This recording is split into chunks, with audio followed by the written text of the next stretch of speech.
My name is Meagan Goheen, and this is my thesis presentation for the topic, The Impact of Parent Involvement on 5th Grade Reading Ability. The purpose of this study is to determine the impact of parent involvement on 5th grade reading ability. Does it have high effect or no effect? And to what extent do struggling 5th grade readers, what extent are they linked to their parent involvement rates? The problem that backs up this entire thesis is the Title I of the Elementary and Secondary Education Act states that all economically disadvantaged schools, Title I schools, are required to provide parents with meaningful and substantial opportunities to participate in their child's education. However, the issue is there are parent involvement barriers. There are reasons why parents are not or cannot be involved in their child's education. For instance, time poverty. They are at work or they have other children and are not able to devote the time necessary. 2, lack of access. Schools are only open usually between 7:30 and 3:30. Parents may not be able to make it to the schools during that time. Lack of financial resources. Parents are not capable of purchasing or obtaining the materials necessary to help their children at home. And finally, lack of awareness, where parents are not made aware, either by fault of the school or fault of the child passing along the message of the opportunities that are available at the school. The question that I aim to answer is, what is the impact of parent involvement on 5th grade reading ability? The researcher has hypothesized the parents who are not actively involved in their child's education cause a reduced level of reading proficiency. Proficiency meaning on grade level. Also, students whose parents are involved will have a reading level at or above their grade level.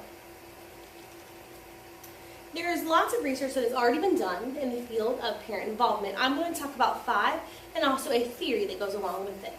First of all, what is parent involvement?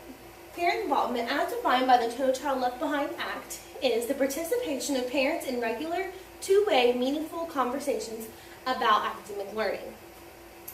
A study conducted by Smith, Wolstetter, Kuzan, and DePedro have defined 5 types of involvement. First of all, involvement at school, where the parent is seen on campus.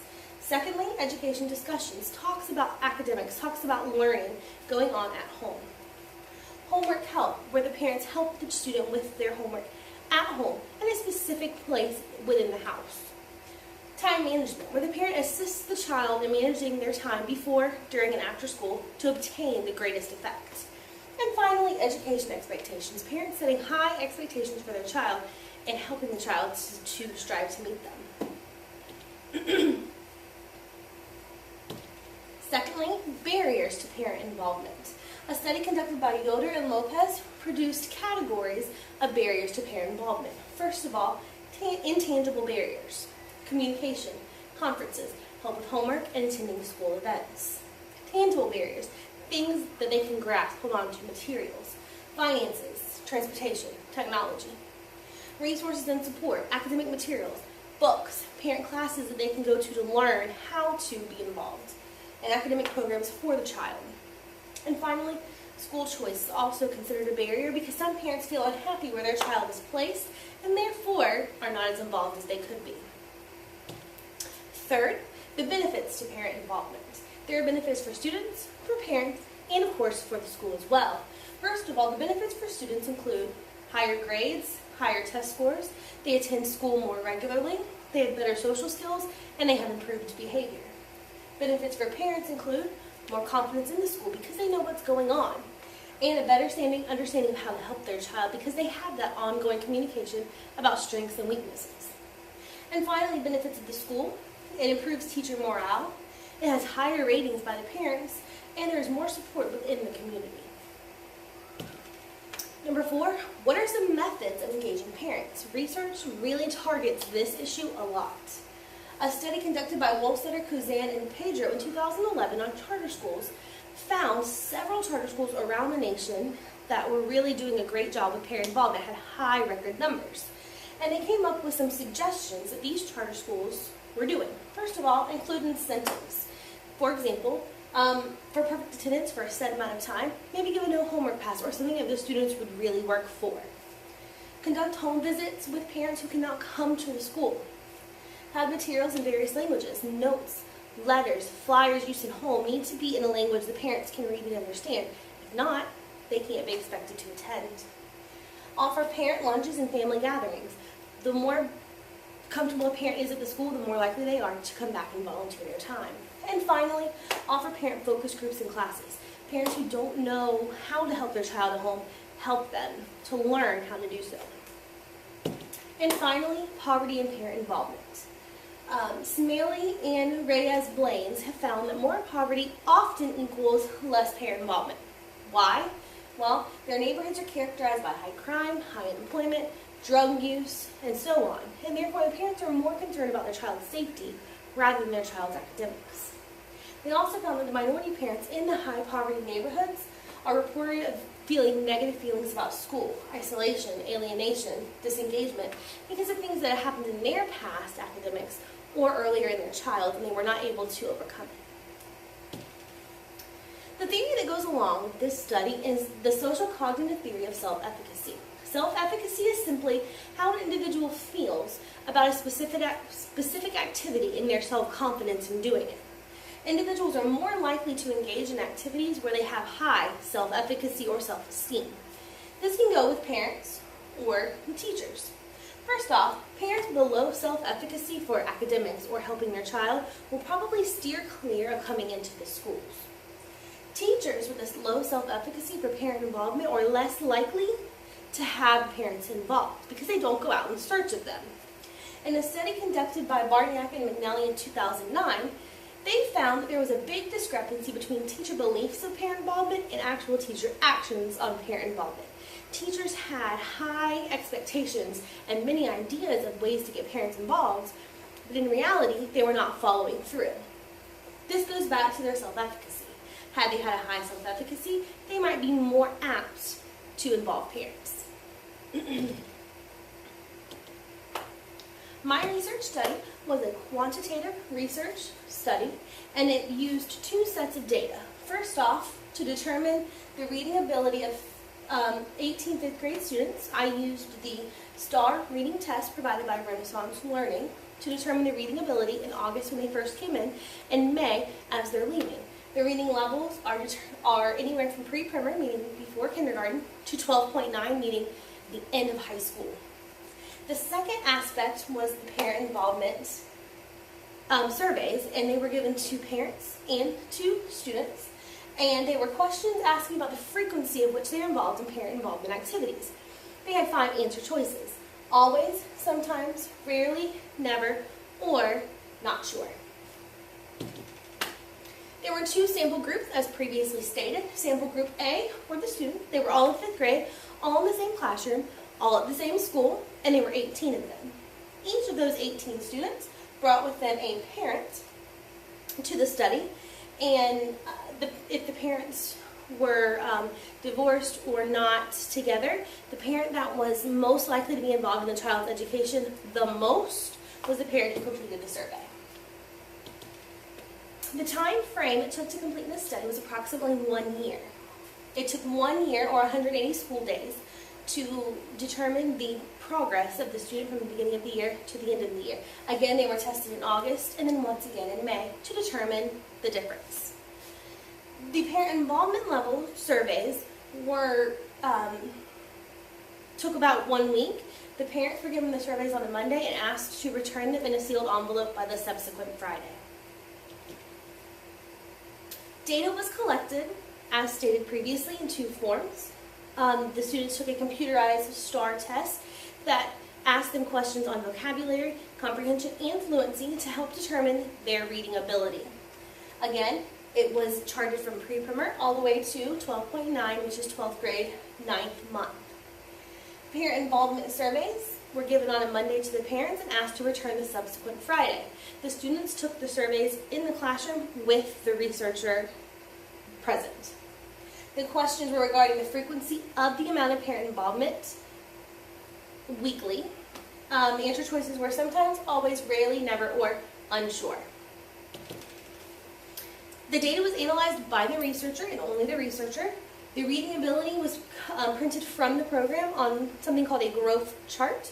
The growth chart shows the reading level in August, shows the reading level in May, and it gives a nice diagram of the improvements or the decline over the course of the year. However, the parent involvement surveys needed to be analyzed in more depth by the researcher. I used a chart to tally each of the answers from each participant. For example, if question number 1 was, I read with my 5th grader, and the parent marked, rarely, I put a tally in that answer, and then proceeded to 2, 3, all the way down to question number 13. In regards to what could this study be used for, the researcher hoped to make recommendations for the amount of parent involvement necessary to produce increased reading ability. The researcher also hoped to make suggestions about types of activities that could be used. This was impotent to all parents, students, and school personnel. The results. The demographics of the participants used were 18 students, 18 parents, so 50% student, 50% parent. 58% of the participants were female, 42% were male, so we were a little bit heavier on the women's side. The age of the participants obviously was 50% of them were students, so they were in a category of age 10 to 19. However, the other 50% ranged from age 20 all the way to age 69. There were no participants 70 or older. The results of the parent involvement surveys were analyzed in 2 different sections to determine the frequency of answers of always and often versus sometimes and never. This is a chart showing the student responses for the surveys. As you can see, student participants 1 through 18 are charted here. And if you look specifically at number 1, you see how many times the student answered with each response. For instance, always 5 times, often 2 times, sometimes 6 times, never 0 times, unsure 0 times. They also answered all 13 questions. This chart shows the parent responses. Again, looking at participant number 1 for the parent, 7 always, 4 often, 2 sometimes, 0 never, 0 unsure, and they answered all 13 survey questions. The results of the STAR reading test, the reading ability test, shows their results in August and their results in May, and it also shows their increase or decrease in positive or in negative. Participant students 1 through 18 are listed here, but again, looking at participant 1, you see they came in at a 3.7 in August, they left on a 5.0 in May, and they had a positive increase of 1.3. Conclusions from the data can be seen in 3 different groups. Again, as stated before, they were sectioned off into always and often answers and a second group of sometimes, never, and not sure answers. Parent survey responses were taken separately and separated and analyzed.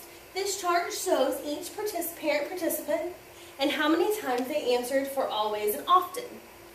This second chart shows the same parent participants, 1 through 18, and how many times they answered sometimes, never, or not sure. As you can see for parent number 1, based on the bar graph, they answered much more frequently and always and often than they did with sometimes or never. These 2 charts are the same, but they are for the student survey responses, looking again at always and often frequencies, and sometimes, never, and not sure frequencies. There are trends that can be seen when looking at this data. First off, parent and student participants who responded to survey questions with always or often rarely responded with sometimes, never, or not sure.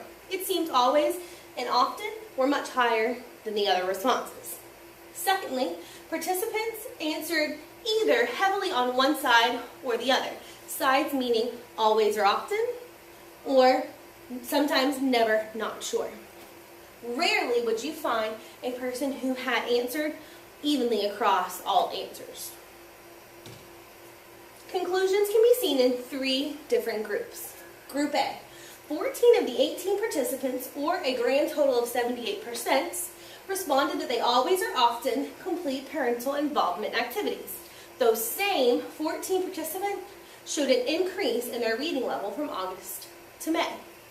Conclusions? Well, a greater amount of parent involvement produces an increased reading ability. Group B, 3 of the 18 participants, or 17%, responded that they only sometimes or even never complete most of the parental involvement statements. Those same 3 participants also indicated a decline in their reading ability from August to May. Conclusions can be seen that the lesser amount of parent involvement produces a decreased reading ability. And finally, 1 of the 18 participants, or 5%, responded 13 answers for always or often and 13 questions for sometimes, when never, or not sure. Therefore, they evened out, and additional research would need to be done on this particular student to see which one he really falls more into, because he did show a decline in his reading ability. Limitations of this study were they were simply done in one school with one set of students in one class. Also, the research did not take into account the entry-level reading levels, meaning on level, below level, or above level of each of the students. Suggestions for future research include investigating the correlation of parent involvement on reading ability of students entering the school year below level, meaning under 5th grade, on level, meaning 5th grade, or above level, anything above 5th grade. Other research can be conducted on the specific parent involvement activities that are thought to produce greater reading levels. And finally, a study could be done on different school types, such as public schools, private schools, charter schools, magnet schools, to see a wide range of different parent involvement activities that the parents at the various schools do. Finally, it is said by Emily Birchwall that children are made readers on the laps of their parents. Therefore, in conclusion, I have shown through my study that parent involvement is vital for the increase of reading level throughout the 5th grade year. Here are a list of several references.